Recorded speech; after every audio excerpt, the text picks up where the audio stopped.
Hi hello welcome. ஒரு பிச்சைக்காரன் பிச்சை கேட்க வரான். அந்த பெண்ணோட மாட்டான் தாய் என்ன பண்றாங்க, தன்னோட மகளையும் அனுப்பி விடுறாங்க. இந்த நீ பிச்சை கேட்க தானே வந்தேன், இந்த மகளையும் கூடவே கூட்டிட்டு போ அப்படின்றாங்க. அந்த மகளுக்கு பேர் அதிர்ச்சி. அம்மா எனக்கு யாருன்னே தெரியாது, அவங்களோட எங்களை அனுப்புறீங்களே அப்படின்றாங்க. நீ இந்த வீடு விட்டு போனா எனக்கு பார்த்து பிரச்சனை இல்லை, தயவு செய்து இந்த வீடு விட்டு போ அப்படின்னு சொல்லிட்டு அந்த பெண்ணை அந்த பிச்சைக்காரனோட ரொம்ப தொல்லை பண்ணி அனுப்பி விடுறாங்க. அந்த பெண்ணுக்கு செய்வது அறியாது நிக்குது. என்ன பண்ணலாம் அப்படின்னு ஒண்ணுமே புரியாம ரொம்ப தவிச்சிட்டு இருக்கு. அந்த பிச்சைக்காரன் வந்து சொல்றான், நீ என்னோடவே வா, நான் உன்னை நல்லா பாத்துக்கிறேன் அப்படின்னு சொல்லிட்டு கூட்டிட்டு போறோன்னே பாத்தீங்கன்னா ஒரு பெரிய பங்களா கூட்டிட்டு போறோம். அந்த பங்களால பாத்தீங்கன்னா பெரிய பெரிய தொழிலதிபர் இருக்காங்க, பல்வேறு வேலைக்காரர்கள் இருக்காங்க. இப்படி பார்க்கும்போது அவ்வளவு பல பெரும் பங்களாவா இருக்கு. இந்த நகரத்திலே மிகப்பெரிய 7 ஸ்டார் ஹோட்டல் மாதிரி இருக்கு. இந்த நகரத்திலே மிக பிரம்மாண்டமான ஒரு 7 ஸ்டார் ஹோட்டல் இருக்கு. இந்த பிச்சைக்காரன் இதுக்குள்ள போறான். அந்த பெண்ணுக்கு இந்த பிச்சைக்காரனை பார்த்து ஒரு பெரும் அதிர்ச்சியா இருக்கு. ஒண்ணுமே புரியாம இருக்கு. அவ வாழ்க்கையில என்ன நடந்தது, வாங்க இந்த கதையை முழுமையா பார்க்கலாம். அவள் பேர் மித்தா தன் தாயோட ரொம்ப சந்தோஷமா வாழ்ந்துட்டு இருந்தா.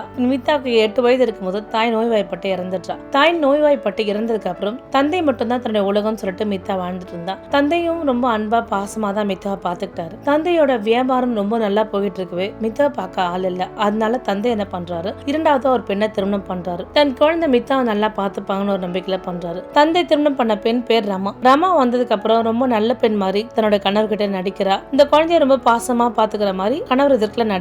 கணவர் என்ன நினைக்கிறாரு, நம்ம இரண்டாம் மனைவி ரொம்ப நல்லா நம்ம குழந்தைய பாத்துக்கிறாரு ஒரு நம்பிக்கையில என்ன பண்றாரு, இவகிட்ட எல்லா பொறுப்பையும் விட்டுட்டு ஏதாவது வேலை விஷயமா வெளிநாட்டுக்கு போக வேண்டியதோ வெளியூருக்கு போனாலும் இவர்கிட்ட இன்ஃபார்ம் பண்ணிட்டு அவர் வெளியூருக்கு போறாரு. ரமாவுக்கு மித்தா மேல ஒரு போறாம. மித்தா தான் இந்த வீட்டோட ஒரே ஒரு வாரிசு. மித்தாவோட தந்தையோட பெரும் பங்கோட சொத்து பாத்தீங்கன்னா மித்தாவுக்கு தான் போக போதுன்னு ஒரு எரிச்சல் ரமாவுக்கு என்ன பண்றதே புரியல. ரமாவுக்கு இவ்வளவு வீட்டை விட்டு எப்படியா வெளியே துரத்தணும்னு ஒரு எண்ணம் இருந்தது. ரமா என்ன பண்றா, வீட்டு வேலைக்கு எல்லா ஆட்கள் இருந்தாலும் எல்லா வேலைகளுமே மித்தாவே செய்ய சொல்றா. மித்தா சொல்றா, அம்மா வீட்டு வேலைக்கு எல்லாம் ஆள் இருக்காங்களே, என்னால செய்ய முடியலமா அப்படின்னா. இல்ல நீதான் செய்யணும் அப்படின்னு சொல்லிட்டு அவன் நல்லா தூங்கிட்டு இருப்பா. விடியறதுக்கு முன்னாடியே அவளுக்கு எழுப்பி அவளை கொடுமைப்படுத்தி போய் பாத்திரம் எல்லாம் கழுகு அப்படின்னு சொல்லிட்டு அவளை போய் அனுப்பி விடுவாங்க. அவளும் என்ன பண்றதே தெரியாம என்ன பண்றா, அந்த வீட்டுல உள்ள அந்த வீடு பாத்தீங்கன்னா அரண்மனை போல இருக்கும். அந்த அரண்மனை உள்ள எல்லா பாத்திரங்களும் வீடு பெருக்கிறது துடைக்கிறது எல்லா வேலையுமே இவதான் செஞ்சுட்டு இருக்கா. மித்தா வந்து நிறைய வேலை செஞ்சு அவள் ரொம்ப அவ கையெல்லாம் சோர்வா இருந்தா அவ கையில காயம் பட்டிருக்கும். மித்தா தன் தந்தை வர வரைக்கும் காத்துட்டு இருப்பா. தன் தந்தை பார்த்தாவது நமக்கு இதுல இருந்து விடுதலை கிடைக்காதான்னு ஒரு எண்ணத்தோட பார்த்துட்டு இருப்பான். தந்தை வருவாரு. உடனே ரமா சொல்றா, பெண் பிள்ளை இன்னொருத்தவங்க வீட்டுக்கு போனா வேலை செய்யணும், நான் வேலை தான் கத்து கொடுத்தேன், வேலை படும்போது அப்படி இப்படின்னு படதான் செய்யும் அப்படின்னு. மித்தாவோட தந்தை இது பெரிய விஷயமா அக்கா என்ன பண்றாரு,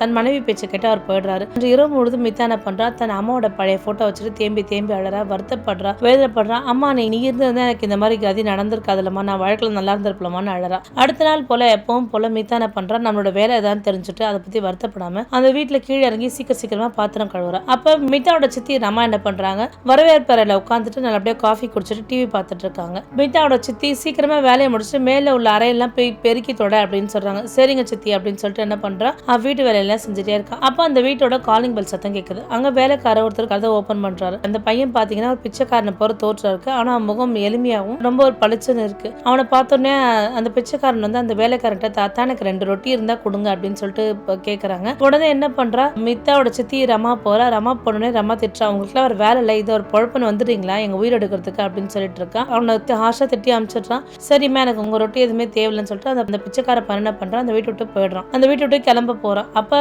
மித்தா என்ன சொல்றா, சித்தி எனக்கு ரொம்ப பசிக்குது அப்படின்னு சொல்றான். உடனே மித்தா சித்தி கிட்ட கேட்கறா. சித்தி என்ன பண்றாங்க, மித்தாக்கு ரொட்டியும் சாம்பார் போட்டு தராங்க. அந்த மித்தா என்ன பண்றா, அந்த ரொட்டியை அவ சாப்பிடாம அந்த பிச்சைக்காரனுக்காக எடுத்துட்டு போய் தரா. இதை ரமா பாத்துட்டா. இதை ரமா பார்த்தோடனே ரொம்ப கோவம் வந்துருச்சு. நீயே பிச்சை எடுக்கிற நன்மைதான் இருக்க, நீ இன்னொரு பிச்சைக்காரனுக்கு உதவி பண்றியா, நான் கொடுக்க மாட்டேன்னு சொல்லி அவ்வளவு திமிரா போய் உனக்கு கொடுத்த உணவை போய் நீ பிச்சைக்காரனுக்கு கொடுத்துருக்க, இவ்வளவு திமிரு உனக்கு, ஆணவ அகம்பாவம் ரொம்ப அதிகமாவே இருக்கு, உன்னை நான் வேலைக்காரி மாதிரி நடத்தும் போது இவ்வளவுக்குள்ள செய்யறேன், இன்னும் நீ வந்து வேலைக்காரியா இல்லாம முதலாளியா இருந்தா எவ்வளவு விஷயம் செய்வேன், நீ இந்த வீட்டுல இருக்கிறது என்னைக்கா இருந்தா எனக்கு ஆபத்து தான், ஒழுங்கா இந்த பிச்சைக்காரனோட போ அப்படின்னு சொல்லிட்டு அந்த பிச்சைக்காரனே அமுச்சு விட்றா. மித்தா சொல்றா, சித்தி நான் தெரியாம தவறு செஞ்சேன், ஒரு உணவு தானே சித்தி கொடுத்தேன், சொத்தா கொடுத்தேன் அப்படின்றா. ஓ உன் பேர்ல சொத்து இருந்தா நீ அதையும் கொடுத்துருவ அப்படின்னு சொல்லிட்டு சித்தி திட்டுறா. ஆனா மித்தாவுக்கு என்ன பண்றதே புரியல. எல்லா வேலைக்காரங்க இருக்கு எல்லாமே மித்தாவோட சித்தி செய்யறது தப்புன்னு தெரியும். ஆனா யாரும் மித்தாவோட சித்தியை எடுத்து கேள்வி கேட்கற அளவுக்கு எல்லாருக்குமே பயம். வேலைக்காரங்கலாம் ரமா செய்யற கொடுமையை பார்த்துட்டு அமைதியாவே இருக்காங்க. மித்தாக்கு என்ன பண்றதே புரியல. உடனே என்ன பண்ற, அந்த பிச்சைக்காரனை கூப்பிடுறா. நீ பிச்சை கேட்க தான் வந்த, உனக்கு பிச்சைமா என் பெண்ணையை தர எடுத்துட்டு போ அப்படின்னு சொல்றான். அந்த பிச்சைக்காரனும் அதிர்ச்சியா நிக்கிறான். அப்ப மித்தா சொல்றா, சித்தி நான் தெரியாம செஞ்சுட்டேன், சாப்பாடு மட்டும் தான் சித்தி கொடுத்தேன், தயவு செய்து என்னை விட்டுடுங்க சித்தி, ஏன் சித்தியை நான் கூட அனுப்புறீங்க, யாருன்னு எனக்கு தெரியாது சித்தி, ப்ளீஸ் சித்தின்னு கெஞ்சுறான். மித்தா அவனோட சித்தி சொல்றான், நான் முடிவு எடுத்துட்டேன், நான் முடிவு எடுத்தா மாத்திக்க மாட்டேன்னு உனக்கே தெரியும் இல்ல மித்தா, அதனால நீ இந்த பிச்சை பிச்சைக்காரனோட போ அப்படின்றாங்க. இப்போ மித்தா வந்து தேம்பி தேம்பி அழறா, சித்தி என்னை விட்டுறாதீங்க அப்படின்னு தேம்பி தேம்பி அழறா, காலெல்லாம் விழுறா. ஆனா ரமா வந்து கொஞ்சம் கூட அவளுக்கு தயவே காமிக்காம என்ன பண்றான்னு இந்த பிச்சைக்காரோட போயே ஆகணும்னு சொல்லிட்டு ரொம்ப ஒரு கட்டளை மாறி இடுறா. அது மட்டும் இல்லாம கதவும் மூடிடுறா. மித்தாக்கு என்ன செய்யணும்னு தெரியாம என்ன பண்றா, அந்த பிச்சைக்கார நோக்கி பார்த்துட்டே இருக்கா, அவ அழுதுட்டே இருக்கா.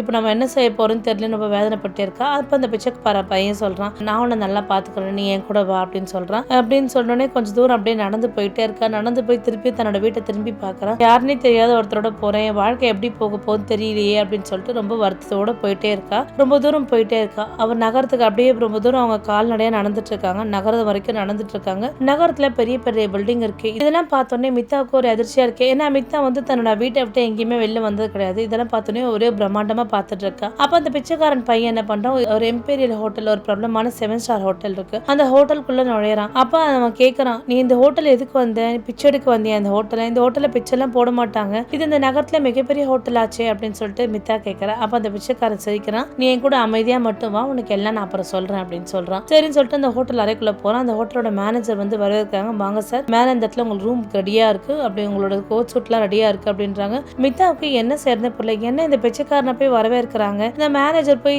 கோட் சூட்லாம் இருக்குன்னு சொல்றாருன்னு ஒண்ணுமே புரியாம ஒரு மாதிரி புரியாம இருக்கா. மித்தாவை என்ன பண்றா, ஒரு ரூம் அழைச்சிட்டு போய் விடுறான். மித்தா இங்க தங்குங்க அப்படின்னு சொல்றான். அவன் குளிச்சு முடிச்சு பாத்தீங்கன்னா பிச்சைக்காரன மாதிரி எல்லாமே ரொம்ப தெளிவா வரான். இவளுக்கு ஒண்ணுமே புரியல, என்னடா இப்பதான் கொஞ்ச நேரத்துக்கு முன்னாடி என் பிச்சைக்காரன் இருந்தா, இப்ப பார்க்க ரொம்ப அழகாவும் பளபளப்பாவும் இருக்கானே அப்படின்ற மாதிரியே இருக்கு. ஒண்ணுமே புரியாம இருக்கு. மறுபடியும் மேனேஜர் வரான். மேனேஜர் வந்து சார் உங்களுக்கு வந்து ஃபுட் எல்லாம் ரெடி ஆயிடுச்சு அப்படின்னு சொல்றாங்க. சரின்னு சொல்லிட்டு மித்தாவை கூட்டிட்டு அவன் என்ன பண்றான், ஃபுட் சாப்பிட்ற ஏரியாவுக்கு போறான். அங்க பாத்தீங்கன்னா ஒவ்வொரு விதமான ஃபுட் இருக்கு. அந்த டைனிங் டேபிள் முழுவதும் ஒரே உணவா நிறைஞ்சிருக்கு. ஒரு ஒரு விதமான ஃபுட் இருக்கு. இதை பார்த்த உடனே மித்தாவுக்கு அதிர்ச்சியா இருக்கு. ஏன்னா மித்தாவுக்கு 2 ரொட்டி கிடைக்கிறது ரொம்ப பெரிய விஷயமா இருக்கு. ஆனா இந்த டைனிங் ஹால் முழுவதும் அவ்வளவு விதவிதமான உணவுகளா இருக்கு. அப்போ அவ சொல்றான், இவ்வளவு நமக்கா அப்படின்னு சொல்லிட்டு அவ கேட்கிறா. அதை பிச்சைக்காரனும், ஆமா நமக்கு தான், நீங்க உங்களுக்கு தேவையான உணவு எல்லாமே எடுத்து சாப்பிடுங்க, நல்லா சாப்பிட்டு தூங்குங்க அப்படின்னு சொல்றான். அவளும் என்ன பண்றா, சந்தோஷமா என்ன பண்றா, அந்த உணவெல்லாம் சாப்பிடுறா, நல்லா சாப்பிட்டு தூங்குறான். ஆனா இருந்தும் அவன் மனசுக்குள்ள பல்வேறு கேள்விகள் எழுந்துட்டு இருக்கு. யார் இவன், இந்த பிச்சைக்காரனையே இந்த ஹோட்டல் மேனேஜர் இவ்வளவு வணங்குறாங்க, அதுவும் இவனை கை குப்பி கும்பிடுறாங்க, என்ன காரணமே ஒண்ணுமே புரியாம தவிச்சிட்டே இருக்கா. மித்தாக்கு ஒரே கன்ஃபியூஷனா இருக்கு. தயவு செய்து உண்மையை சொல்லுங்க, சாப்பிட்டு முடிச்சதுக்கு அப்புறம் உண்மையை சொல்லுங்க அப்படின்னு சொல்லிட்டு கேட்கிறான். அப்ப அவன் சொல்றான், என் பேரு அர்னாப் சர்க்கார், இந்த அரசோட முக்கிய தொழில் மக்கள்ல நானும் ஒருத்தர் அப்படின்றாங்க. என்னுடைய தாத்தா வந்து இந்த தொழில் துறையெல்லாம் சார்ந்து நீ இருக்கணும் அப்படின்னா உனக்கு கஷ்டம் நஷ்டம் எல்லாமே தெரியணும். அதனால 3 மாத பயிற்சியா நீ